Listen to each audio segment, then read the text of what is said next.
The autumn rain drummed against the windows of Clarence's house as Queen Camilla sat in her private study, carefully examining a collection of glittering objects spread across her mahogany desk. The room was dimly lit by a single lamp, casting long shadows across the walls lined with family portraits and royal memorabilia. What she didn't know was that several pairs of trained eyes were watching her every move from the security monitors in a nearby building. Detective Inspector Sarah Matthews had been tracking unusual activity around the royal residences for weeks.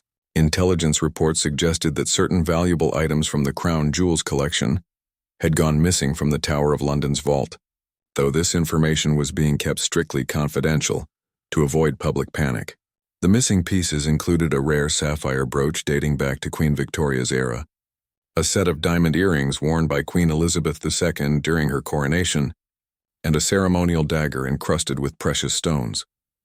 Prince William had been briefed about the situation during a private meeting at Kensington Palace. His face had grown stern as he learned about the missing artifacts, understanding immediately the serious implications this could have for the monarchy's reputation and security. The crown jewels weren't just valuable objects. They represented centuries of British history and tradition. Their disappearance could shake public confidence in the royal family's ability to protect the nation's most treasured possessions. The investigation had led authorities to monitor several locations, including various royal residences. Advanced surveillance equipment had been discreetly installed, and plainclothes officers had been positioned around key buildings. The security team was working around the clock, following every lead and examining hours of footage from cameras positioned throughout London's most prestigious areas. Meanwhile, Camilla continued her evening routine, unaware that her actions were being closely observed. She had always been a collector of fine jewelry and antiques, a passion she had developed long before joining the royal family. Her personal collection was extensive and valuable, acquired through years of careful purchasing and gifts from various sources. She took great pride in maintaining and cataloging each piece, often spending quiet evenings examining her treasures under proper lighting. The security team noticed something unusual in Camilla's behavior that evening. She seemed more secretive than usual, drawing the curtains tightly closed and spending an unusually long time in her study. Her staff had been dismissed earlier than normal, and she had specifically requested not to be disturbed for the remainder of the evening. These details, while seemingly innocent, raised red flags for the experienced investigators monitoring the situation. Prince William received an urgent phone call from Detective Inspector Matthews just after 10 o'clock that evening. The conversation was brief but alarming. Evidence was mounting that suggested the missing crown jewels might be closer than anyone had initially suspected. The detective explained that they had been tracking financial transactions, examining security footage, and following a complex trail of evidence that seemed to point toward an inside job. The young prince felt a wave of disbelief wash over him as he processed this information. The possibility that someone within the royal family could be involved in such a serious crime seemed almost impossible to comprehend. However, he understood that his position required him to put duty and justice above personal feelings. The crown jewels belonged to the British people, and their protection was a sacred responsibility that had been passed down through generations. As the investigation intensified, more disturbing details began to emerge. Financial records showed several large, unexplained transactions from accounts connected to various royal household members. Additionally, security footage from the Tower of London revealed that someone with high-level access had been present in restricted areas during times when the missing items were last confirmed to be in their proper locations. The weight of responsibility pressed heavily on Prince William's shoulders as he realized that decisive action would soon be necessary. The evidence was building, and it was becoming clear that a confrontation would be inevitable. He spent the remainder of that evening reviewing all available information, consulting with legal advisors, and preparing himself mentally for what might be one of the most difficult situations he would ever face as a member of the royal family. Detective Inspector Matthews assembled her team for a final briefing before the planned intervention. The operation would need to be handled with extreme delicacy, given the high-profile nature of the individuals involved. Every detail had been carefully planned to ensure that proper legal procedures were followed while maintaining the dignity and reputation of the monarchy as much as possible under the circumstances. The stage was set for a dramatic confrontation that would test the very foundations of royal protocol and family loyalty. As midnight approached, the final preparations were being made for an operation that would forever change the dynamics within the British royal family and potentially shake the institution to its core. The early morning mist hung low over London as Prince William arrived at the security headquarters in an unmarked vehicle. His usual cheerful demeanor had been replaced by a look of grim determination. He had spent most of the night reviewing the evidence that Detective Inspector Matthews had compiled, and the weight of what he had learned was evident in his tired eyes. The prince understood that the next few hours would require him to make decisions that could have far-reaching consequences for his family and the monarchy. Detective Inspector Matthews greeted him with a respectful nod and immediately led him to the situation room where a team of experienced officers had gathered. Large monitors displayed surveillance footage, financial records, and detailed timelines of events. The evidence was overwhelming and painted a clear picture of systematic theft that had been occurring over several months. What made the situation even more serious was the sophisticated nature of the operation, suggesting that whoever was responsible had intimate knowledge of royal security procedures. The investigation had revealed that the missing crown jewels were just the tip of the iceberg. Additional valuable items from various royal collections had also disappeared over time, but their absence had not been immediately noticed due to the vast number of artifacts in royal possession. The thieves had been careful to target pieces that were not regularly displayed or frequently checked, making their crimes difficult to detect until a routine inventory had uncovered the discrepancies. Prince William studied the surveillance footage carefully, watching as familiar figures moved through secure areas of royal properties. The technology used in the investigation was sophisticated, employing facial recognition software and advanced tracking systems that could follow individuals throughout their daily routines. What he saw on those screens challenged everything he thought he knew about the people closest to him. The financial evidence was equally damning. Bank records showed a series of transactions that corresponded with the dates when various items had gone missing. Large sums of money had been deposited into accounts connected to the investigation, and the timing was too precise to be coincidental. International money transfers suggested that some of the stolen items might have already been sold to private collectors in other countries. Detective Inspector Matthews explained that they had been working closely with Interpol and other international law enforcement agencies to track the movement of the stolen artifacts. The black market for royal memorabilia was surprisingly extensive, with wealthy collectors around the world willing to pay enormous sums for authentic pieces from the British crown jewels, regardless of how those items had been obtained. Prince William felt a deep sense of betrayal as he realized the scope of the operation. The theft wasn't just about money. It was a violation of trust that struck at the heart of everything the royal family represented. The crown jewels were symbols of British heritage and national identity, held in trust for future generations. Their theft represented not just a crime against property, but an attack on the institution of the monarchy itself. The security team had developed a comprehensive plan for confronting the suspects. The operation would need to be carried out with military precision to ensure that evidence was preserved and that all individuals involved were apprehended simultaneously. Any delay could result in the destruction of evidence or the disappearance of additional stolen items.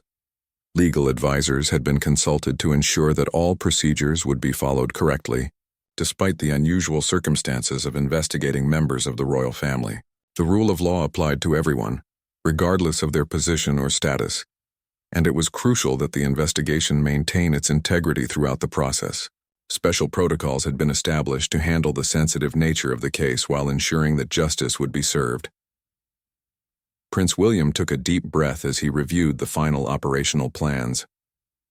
The confrontation would take place at Clarence House, where the latest intelligence suggested that several of the missing items were currently being stored.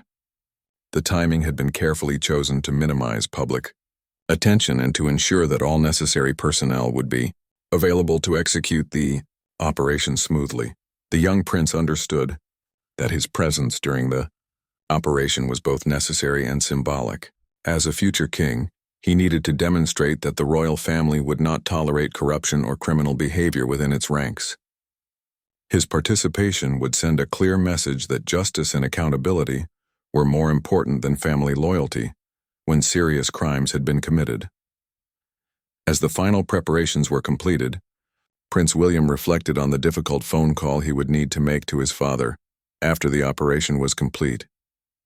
King Charles would need to be informed about what had transpired, and the conversation would undoubtedly be one of the most challenging of William's life. The scandal would need to be managed carefully to minimize damage to the monarchy's reputation while ensuring that the truth was revealed and justice was served. The clock was ticking toward the moment when the carefully planned operation would begin. Everyone involved understood that the next few hours would be crucial in determining how this unprecedented situation would be resolved and what the long-term consequences would be for the British royal family. The convoy of unmarked vehicles moved silently through the quiet London streets in the early hours of the morning. Prince William sat in the lead car, his hands clasped tightly as he watched the familiar landmarks pass by the tinted windows. The weight of what they were about to do pressed heavily on his chest, making each breath feel labored. He had always imagined that protecting the crown would involve external threats, never suspecting that the danger might come from within his own family circle. Detective Inspector Matthews maintained constant communication with her team through encrypted radio channels. Every detail of the operation had been rehearsed multiple times, and backup plans had been prepared for various scenarios. The security around Clarence House had been carefully analyzed, and approaches had been mapped to ensure that the team could move quickly and efficiently once they arrived at their destination. At Clarence House, Queen Camilla was beginning her morning routine, completely unaware of the approaching storm. She had spent a restless night, her sleep troubled by dreams she couldn't quite remember upon waking. Something felt different about this particular morning, though she couldn't identify exactly what was causing her unease. The household staff moved quietly through their duties, preparing for what they assumed would be another ordinary day in the royal residence. The surveillance team that had been monitoring the property throughout the night reported unusual activity in Camilla's private study. Motion sensors had detected movement in the room during the very early morning hours, and thermal imaging suggested that she had been awake much longer than usual. These details were immediately relayed to Prince William and Detective Inspector Matthews, adding urgency to their mission. As the convoy approached Clarence House, Prince William felt his phone vibrate with an incoming message. The text was brief but alarming. Additional evidence had been discovered that suggested the theft operation was even more extensive than initially believed. Bank records from overseas accounts showed transactions totaling millions of pounds, far exceeding the estimated value of the missing crown jewels. This revelation suggested that the theft had been ongoing for much longer than anyone had suspected. The vehicles came to a stop several blocks away from Clarence House, and the operation team quickly dispersed to their assigned positions. Prince William was accompanied by 2 senior officers who would ensure his safety while allowing him to witness the confrontation firsthand. The importance of his presence couldn't be overstated. His authority as a future monarch would be crucial in ensuring that all individuals involved cooperated fully with the investigation.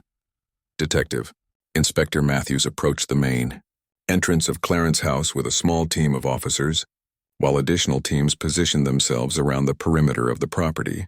The goal was to prevent anyone from leaving while maintaining the dignity and discretion that the situation required. Security cameras around the property had been temporarily disabled to prevent footage of the operation from potentially being leaked to the media. Inside the residence, Queen Camilla was having her morning tea when she noticed an unusual amount of activity outside her windows. Several official-looking vehicles had arrived, and she could see uniformed personnel moving purposefully around the grounds. A feeling of dread began to settle in her stomach as she realized that this was not a routine security check or ceremonial visit. The household staff were quickly gathered and briefed about the situation by senior security personnel. They were instructed to remain calm and cooperative while the investigation proceeded. Most of the staff members were genuinely shocked by the allegations, as they had always found Queen Camilla to be gracious and honest in her dealings with them. The idea that she could be involved in criminal activity seemed impossible to believe. Prince William took a deep breath as he approached the entrance to Clarence House. The building held many memories for him, both positive and difficult ones from various family gatherings and official functions over the years. Never before had he imagined that he would be entering this residence as part of a criminal investigation. The irony of the situation was not lost on him. He was about to confront a family member about stealing artifacts that would one day be under his own protection. Detective Inspector Matthews rang the doorbell and waited for a response. The moment was tense, as everyone involved understood that the next few minutes would determine how smoothly the operation would proceed. The evidence was overwhelming, but actually recovering the stolen items and ensuring that justice was served would require careful handling of a very delicate situation. Queen Camilla appeared at the door herself, having dismissed her butler when she saw the official vehicles arriving. Her face showed a mixture of confusion and growing concern as she recognized Prince William among the group of officers standing on her doorstep. The formal nature of their presence made it clear that this was not a social visit, and the serious expressions on their faces suggested that something significant had occurred. The moment of confrontation had arrived, and everyone present understood that the next few hours would forever change the landscape of the British royal family. The evidence would be presented, questions would be asked, and the truth about the missing crown jewels would finally be revealed. Prince William steeled himself for what promised to be one of the most difficult conversations of his life, knowing that his duty to the crown must take precedence over personal relationships and family loyalty. The silence that followed Detective Inspector Matthews's formal introduction was deafening. Queen Camilla stood frozen in the doorway, her morning teacup still in her hand as the reality of the situation began to sink in. Prince William could see the color draining from her face as she processed the words, "search warrant" and "missing crown jewels." The cup slipped from her fingers, shattering on the marble floor with a sound that seemed to echo through the entire residence. Prince William stepped forward, his voice steady but heavy with emotion as he spoke. He explained that substantial evidence had been gathered over the past several weeks, and that the investigation had led them to this moment. His words were carefully chosen, maintaining the respect due to her position while making it clear that the situation was extremely serious. The pain in his eyes was evident as he watched someone he had come to regard as family grapple with these devastating accusations. Queen Camilla's initial shock quickly gave way to indignation and denial. She insisted that there had been some terrible mistake, that she would never betray the trust that had been placed in her when she married into the royal family. Her voice trembled with emotion as she spoke about her love for the institution of the monarchy, and her deep respect for the traditions and artifacts that represented centuries of British history. The idea that she could be accused of stealing from the very institution she had sworn to serve seemed impossible for her to comprehend. Detective Inspector Matthews remained professional but firm as she presented the evidence that had been gathered. Financial records were produced showing suspicious transactions from accounts linked to Queen Camilla, along with timestamps that corresponded precisely with the dates when various crown jewels had been reported missing. The evidence was methodical and overwhelming, presented in a way that left little room for alternative explanations. The search team began their work systematically, moving through the residence with practiced efficiency, while maintaining the utmost respect for the property and its contents. Prince William accompanied the officers as they proceeded to Queen Camilla's private study, the room that surveillance had identified as the focal point of suspicious activity. The door was locked, which immediately raised additional questions about what might be hidden inside. When the study door was finally opened, the scene that greeted them was extraordinary. The room had been transformed into what appeared to be a private vault, with expensive security equipment installed and climate-controlled display cases lining the walls. Inside these cases were dozens of valuable artifacts, many of which were immediately recognizable as pieces from various royal collections. The sight was both magnificent and deeply troubling, representing a betrayal of trust on an unprecedented scale. Prince William felt a wave of nausea as he recognized several specific pieces that held particular historical significance. Among them was the sapphire brooch that had belonged to Queen Victoria, a piece that was supposed to be safely secured in the Tower of London. The diamond earrings worn by Queen Elizabeth II during her coronation were also present, displayed prominently in a place of honor within one of the cases. The sight of these irreplaceable artifacts in this unauthorized location was deeply disturbing. Queen Camilla followed the group into the study, her face now pale and her hands shaking visibly. When confronted with the evidence before her, she seemed to deflate like a balloon losing air. The elaborate explanations and denials that had been flowing from her lips just moments before suddenly stopped, replaced by a heavy silence that spoke volumes about her recognition that the game was finally over. Detective Inspector Matthews began the formal process of cataloging each item found in the secret collection. Photographers documented everything, while specialists carefully examined each piece to verify its authenticity and assess its condition. The scope of the theft was becoming clear, and it was even more extensive than the investigators had initially suspected. Beyond the crown jewels, there were valuable paintings, rare manuscripts, and precious objects from various royal residences. The financial investigation team was simultaneously working to trace the money trail that had funded this elaborate operation. Bank records revealed a complex network of accounts and transactions that suggested the theft operation had been sophisticated and well-planned. Money had been flowing in multiple directions, with some funds apparently being used to purchase additional security equipment for the secret vault, while other amounts had been transferred to overseas accounts. Prince William struggled to maintain his composure as the full extent of the betrayal became apparent. This was not a simple case of opportunistic theft, but rather a systematic and premeditated operation that had been carried out over an extended period. The level of planning and investment involved suggested that this had been a primary focus of activity, rather than a spur-of-the-moment decision driven by financial desperation. Queen Camilla finally spoke, her voice barely above a whisper as she acknowledged what was now undeniable. She attempted to explain her actions, speaking about financial pressures and poor investment decisions that had led to mounting debts. Her words were disjointed and emotional, revealing a complex web of motivations that had driven her to betray the trust that had been placed in her. The explanation did nothing to justify her actions, but it provided some insight into how such a situation had developed. The atmosphere in the room was heavy with disappointment and disbelief as the investigation team continued their methodical work. Everyone present understood that they were witnessing a historic moment that would have far-reaching consequences for the British royal family. The damage to the monarchy's reputation would be significant, and the personal relationships within the family would never be the same.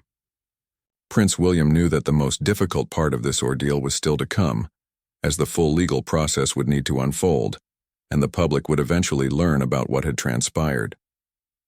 The formal arrest process began with a heavy solemnity that seemed to permeate every corner of Clarence House. Detective Inspector Matthews read Queen Camilla her rights in a clear, professional voice, while Prince William stood nearby, his face a mask of controlled emotion. The weight of witnessing a member of his own family being taken into custody for such serious crimes was almost unbearable, yet he understood that his presence was necessary to demonstrate that justice would be served regardless of position or status within the royal hierarchy. Queen Camilla's hands were shaking as the handcuffs were gently but firmly applied. The officers showed her every courtesy possible under the circumstances, understanding the unprecedented nature of arresting a member of the royal family.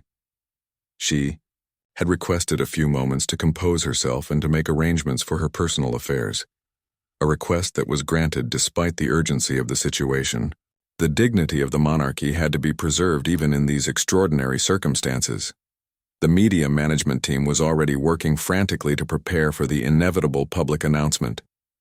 News of this magnitude could not be contained for long, and it was crucial that the information be released in a controlled manner that would minimize damage to the institution of the monarchy. Palace communications experts were crafting carefully worded statements that would acknowledge the situation while emphasizing the royal family's commitment to justice and accountability. Prince William made the difficult phone call to his father, King Charles, who was currently traveling abroad on official duties. The conversation was brief but emotionally charged, as William explained the events that had unfolded and the evidence that had been discovered. King Charles's reaction was one of profound shock and disappointment, followed by a resolve to handle the situation with the dignity and transparency that the monarchy demanded. Arrangements were immediately made for the king to return to London to address the crisis personally. The recovered crown jewels were carefully packed and transported back to the Tower of London under heavy security escort. Each piece was thoroughly examined by experts to ensure that no damage had occurred during their time in unauthorized possession. The relief among the staff responsible for the crown jewels was palpable, as these artifacts represented not just enormous monetary value, but also irreplaceable pieces of British heritage that had been thought lost forever. Legal experts were working around the clock to navigate the complex constitutional issues raised by the arrest of a queen consort. While the law applied equally to all citizens regardless of their titles, the practical implications of prosecuting a member of the royal family presented unique challenges that had never been faced before in modern British history.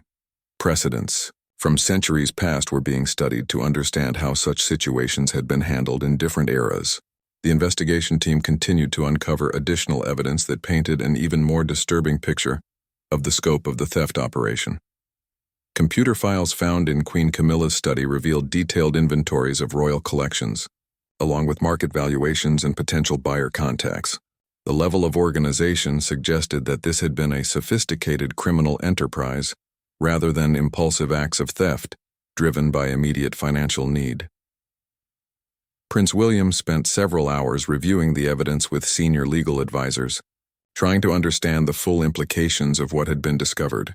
The financial records showed that millions of pounds had been involved in the operation, with money flowing through complex networks of accounts designed to obscure the true source and destination of the funds.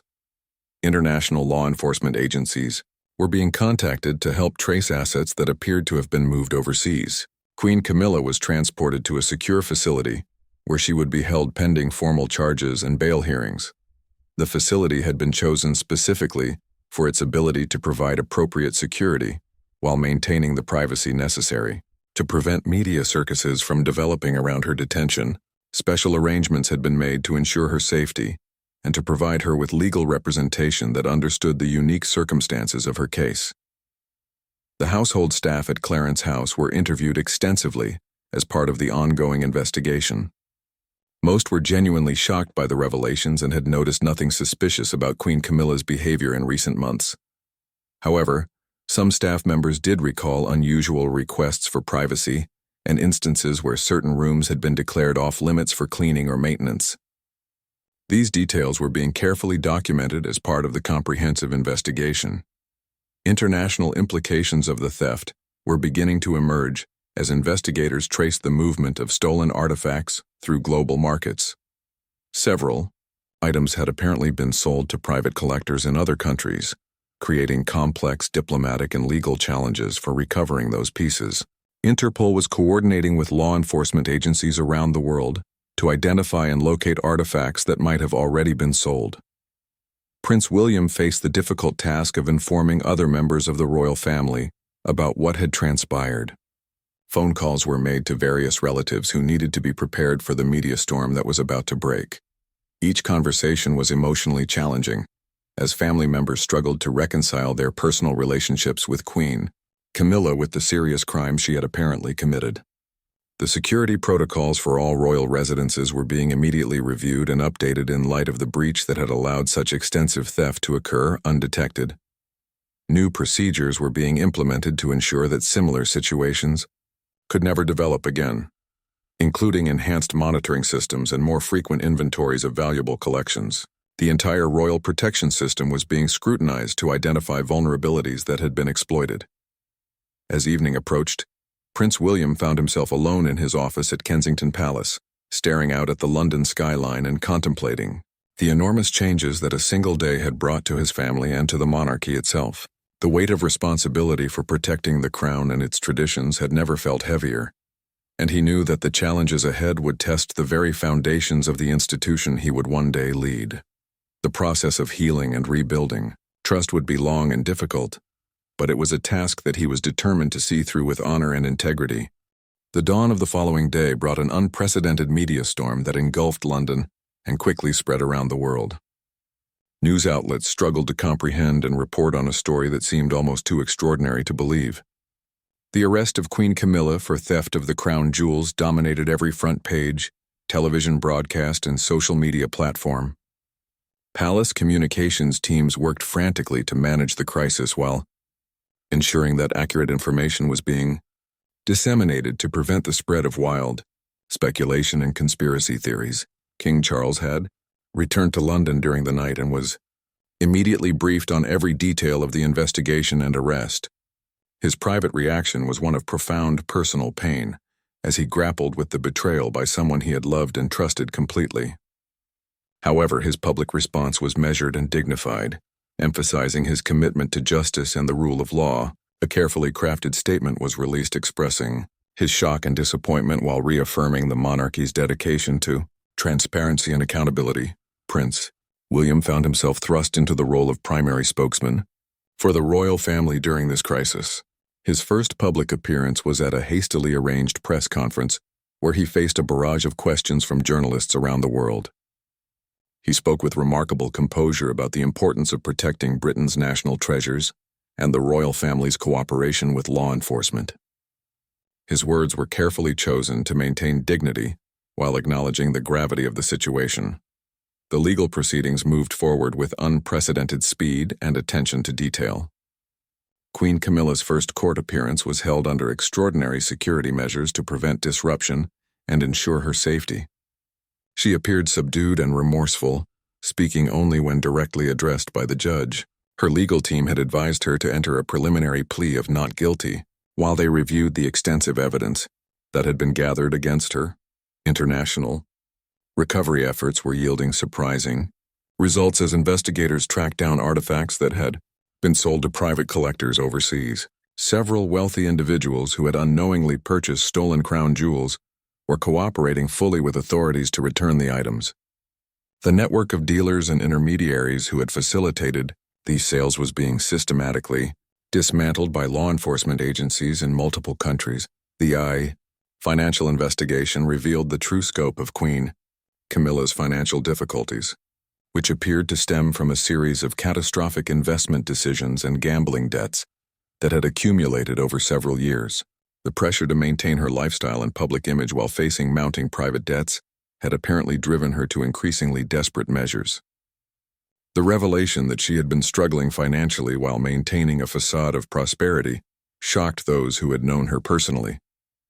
Public reaction to the scandal was intense and divided. Many citizens expressed feelings of betrayal and anger that someone in such a privileged position would steal from the nation's heritage. Others showed sympathy for what they perceived as a woman who had been overwhelmed by circumstances beyond her control. Protests and demonstrations took place outside various royal residences, with some calling for the abolition of the monarchy while others demanded stronger security measures to protect national treasures. The crown jewels themselves underwent extensive examination and restoration work to ensure that they had not been damaged during their time in unauthorized possession. Each piece was meticulously inspected by experts who were relieved to discover that the items had been well maintained despite the circumstances of their theft. Special ceremonies were held to mark their return to proper custody, with enhanced security measures implemented. To prevent any future incidents, Prince William spent considerable time meeting with security experts and palace officials to review and strengthen protocols for protecting royal collections. The investigation had revealed significant vulnerabilities in existing systems, and comprehensive reforms were being implemented to address these weaknesses. New technology was being installed, staff training programs were being enhanced, and additional oversight mechanisms were being put in place. The impact on other members of the royal family was profound and far-reaching. Many struggled with feelings of guilt for not recognizing the signs of Queen Camilla's desperation and criminal activity. Family relationships were strained as everyone grappled with the reality that someone they had trusted completely had been systematically stealing from the very institution they had all sworn to protect and serve. Parliamentary inquiries were launched to examine the broader implications of the scandal for the monarchy and its role in British society. Politicians from all parties called for greater transparency and accountability in the management of royal assets and collections. The government found itself in the difficult position of supporting the monarchy while acknowledging the serious failures that had allowed such extensive theft to occur undetected. Queen Camilla's mental health became a subject of concern as she remained in custody awaiting trial. Court-appointed psychiatrists were evaluating her psychological state, to determine her fitness to stand trial and to understand the mental processes that had led to her criminal behavior. The results of these evaluations would play a crucial role in determining how the legal proceedings would unfold. The restoration of public confidence in the monarchy became Prince William's primary focus as he worked tirelessly to demonstrate the royal family's commitment to reform and accountability. He made numerous public appearances, met with community leaders, and participated in events designed to reconnect the monarchy with the people it served. His efforts were widely praised for their sincerity and effectiveness in beginning to heal the damage caused by the scandal. International diplomatic relationships were also affected as foreign governments and institutions reassessed their partnerships and agreements with the British royal family. Trust that had been built over decades was damaged, and considerable effort would be required to rebuild those important relationships. Diplomatic missions were launched to various countries to address concerns and demonstrate the monarchy's commitment to preventing similar incidents in the future. As the legal process continued to unfold, Prince William prepared himself for the long journey ahead of rebuilding and reforming the institution he would one day lead. The scandal had exposed serious weaknesses and vulnerabilities, but it had also provided an opportunity to implement meaningful changes that would strengthen the monarchy for future generations. The task would be difficult and time-consuming, but he was determined to emerge from this crisis with a more transparent, accountable, and trustworthy royal institution. 6 months later, the courtroom was packed with journalists, legal observers, and members of the public as Queen Camilla's trial reached its conclusion. The proceedings had been exhaustive and thorough, with prosecutors presenting overwhelming evidence of systematic theft spanning several years. Expert witnesses had testified about the historical significance and monetary value of the stolen artifacts, while financial analysts had traced the complex web of transactions that had funded the operation.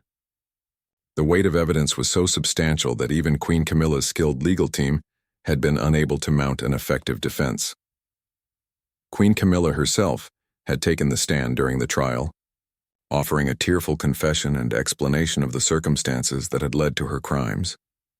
She spoke about the mounting gambling debts that had consumed her life, the pressure to maintain appearances, and the gradual descent into criminal behavior that had seemed like the only way to solve her financial problems. Her testimony was emotional and genuine, but it could not undo the damage that had been done to the monarchy and to public trust. Prince William attended every day of the trial, understanding that his presence was necessary to demonstrate the royal family's commitment to justice and accountability. The experience was emotionally draining, as he watched someone he had once considered family face the consequences of her betrayal. However, he also recognized that this process was essential for the healing and reform of the monarchy. His dignified presence throughout the proceedings was widely praised by legal experts and the public alike. The judge's sentencing was swift and decisive. Queen Camilla was sentenced to 8 years in prison, with the possibility of parole after serving 5 years. The sentence reflected both the serious nature of her crimes and the mitigating factors of her cooperation with investigators and her genuine remorse. Additional financial penalties were imposed to ensure that any remaining assets would be used to compensate for the costs of the investigation and the potential damage to the stolen artifacts.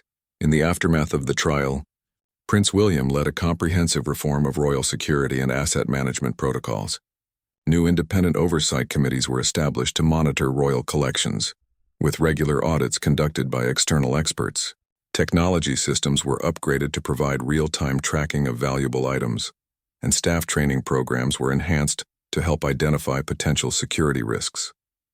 These reforms were implemented with full transparency, demonstrating the monarchy's commitment to preventing similar incidents in the future. The crown jewels were returned to public display with enhanced security measures and educational programs that highlighted their historical significance. Special exhibitions were organized to allow the public to see and learn about artifacts that had been recovered from around the world. These events were tremendously popular and helped to rebuild public interest in and respect for Britain's royal heritage. The exhibitions also served as powerful reminders of the importance of protecting national treasures for future generations. Public opinion polls showed a gradual recovery in support for the monarchy as people recognized the royal family's handling of the crisis. Prince William's leadership during this difficult period was particularly well received, with many citizens expressing confidence in his ability to guide the institution into the future. His transparency, accountability, and commitment to reform had demonstrated the qualities that would serve him well as a future king. The international recovery efforts had been remarkably successful, with nearly all of the stolen artifacts eventually returned to British custody. The cooperation shown by foreign governments and private collectors had strengthened diplomatic relationships and demonstrated the global respect for Britain's cultural heritage.